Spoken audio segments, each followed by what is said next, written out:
See. Hey, Paul, my name's James Massell from movie Death Blows. Thanks for taking the time to sit down with me today. No bother. Nice to meet you, James. Yeah, you too. I was just talking to Calum about how incredible you were in this role as their father. How much, what is you, what kind of headspace do you have to get into play such like an, I don't know, I don't want to call him evil, like he's loving in the same way, but he's also evil at certain times too. Like, what is that like for you playing that kind of role? Uh, I kind of, it was kind of familiar to me that uh, figure who I think, when the boys were younger, he was like a godlike figure to them. And as they've all grown older, he's losing his power over them. He can't stand it. Uh, and I think he becomes more and more tyrannical as the power balance shifts, as it changes, as they get bigger and they get more independent. And that felt,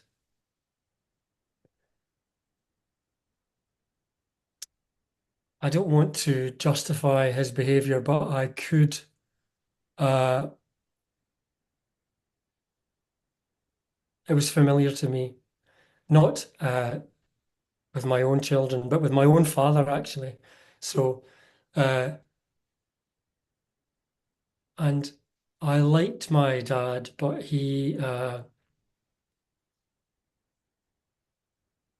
had some of those issues too. No, I mean, I hear it in your voice. You're like, I don't want to say I'm like him a certain way, but I know you know what it's like to experience stuff like that. I get Yeah, it. yeah. Roger Griffiths, the director and the writer. Did you talk to him about any of this stuff? Like, when he cast you, because you're kind of like the elder statesman in this movie, being the father and everything like that to these boys. So, We didn't talk much. I can't remember what the process was like, but we didn't talk much before we met. But then when we did meet, we did rehearse. Maybe Calum said to you, we all got in a room together, and my three sons immediately uh, gave me this kind of dominance in the improvisations that we did. So we very quickly established a thing where they did what they were told. They were afraid. Uh, so we talked about that with the brothers and Roger and me. So we did establish very quickly what the relationship was. I think coming from where we come, a lot of us uh, were kind of accustomed to that kind of. I can't speak for the rest of the guys, but we know the type of macho father figure who deals with things in a certain way. They're not very emotionally intelligent. They they don't know how to handle dissent. They don't really know how to have a conversation. They it's just like, it's my way or the highway. You know where the door is, was a thing that was often said to me. You don't like it, you know where the door is. And I think that was quite common where I grew up, that kind of interaction between parents and children, which was the parents just couldn't cope with different ideas or different ways of looking at the world. I suppose they were threatened by it. And when people are threatened, uh, I think they're generally not at their best. I mean, yeah, you see So that. I saw him as a guy like that. Yeah. I mean, you see it all the time with the younger generations. I'm 37. People are like, oh, you're woke, you're this, you're that. I was like, it's just a different way of thinking. It's just we came up different ways and we were, explained through different ways. It's just not the same Yeah. that it was before. But I was talking to Calum before, like, you guys are all from Scotland. How awesome is it for you to have a movie filmed in Scotland with mostly an all Scottish cast at that point? Did you guys know it? Did you know any of them before you took this role?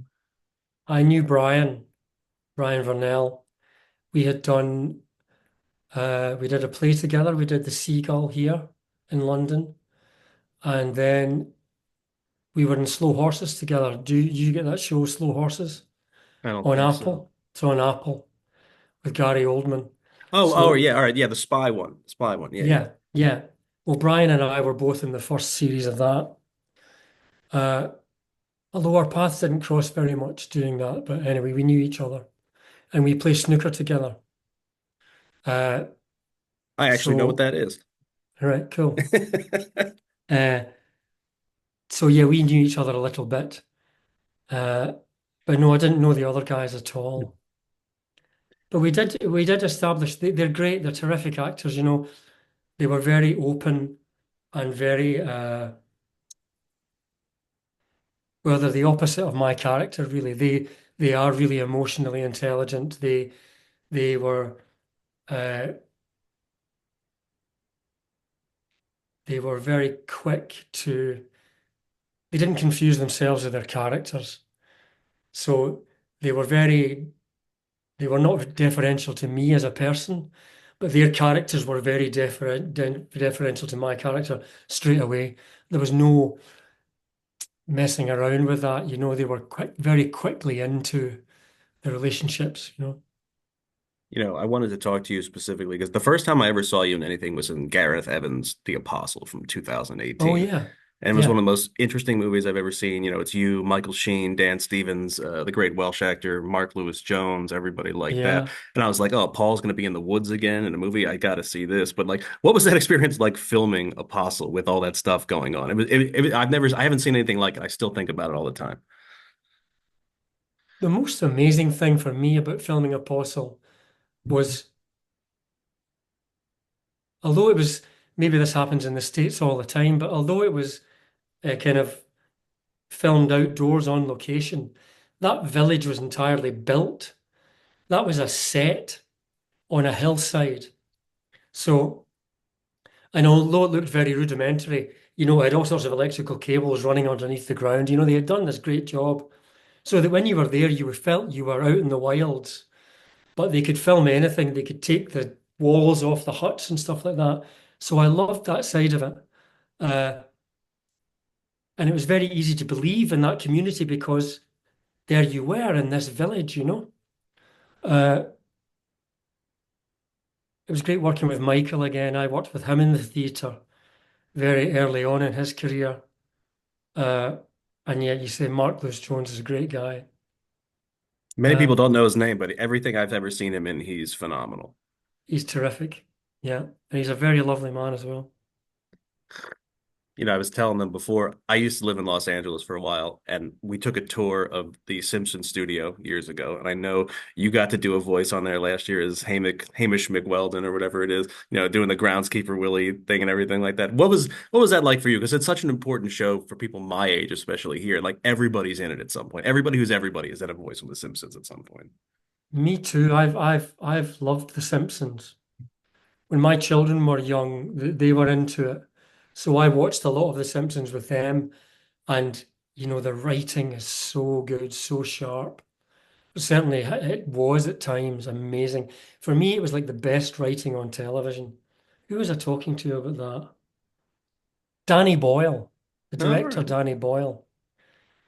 I met him recently for something, and he was saying, "God, you were in The Simpsons," and I was saying, you know, how great I thought the writing was, and he loved it too. So it was incredible to be offered that out of the blue. The writer was a big fan of a thing I was in called The Thick of It, and which is why he'd asked me to be in it.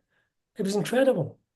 And then when I got in there to record it, there was this other character that was down on to be done by Hank Azaria, the ticket seller, doing the one man show about the ticket booth.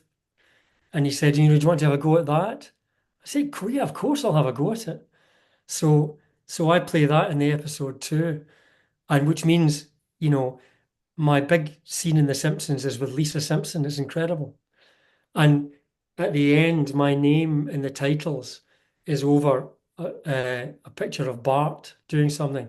So I feel like I feel like I've been in scenes with Bart and Lisa. And it was a big thrill, a big surprise and a big thrill. Yeah, I mean, look, Hank Azaria is one of my inspirations. I do all kinds of crazy voices at home for my kids, and like if I didn't watch The Simpsons, I wouldn't be able to do them that way.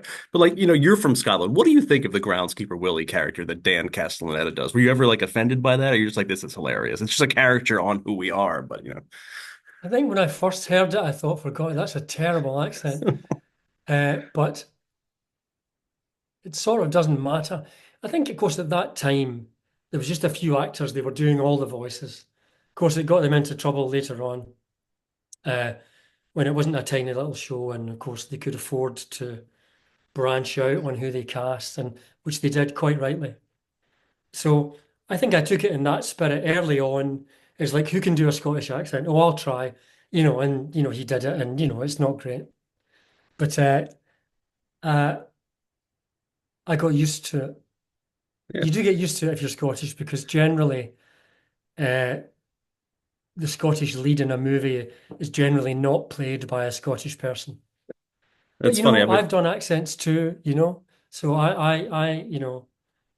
people in glass houses shouldn't throw stones.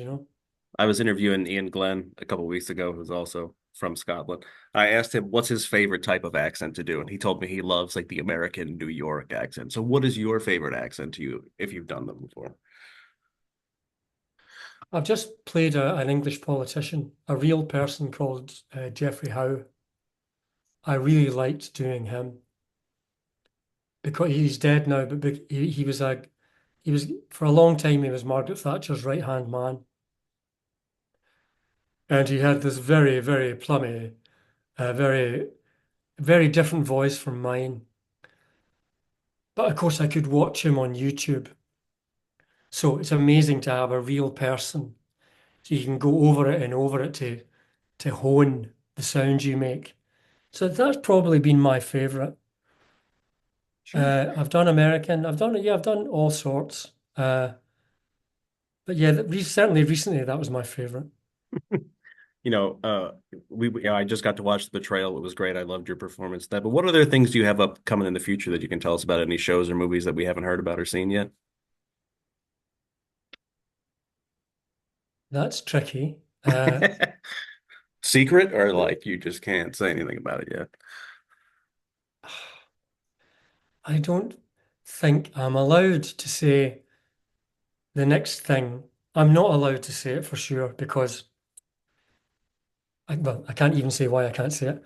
But I'm about to be in something, and uh,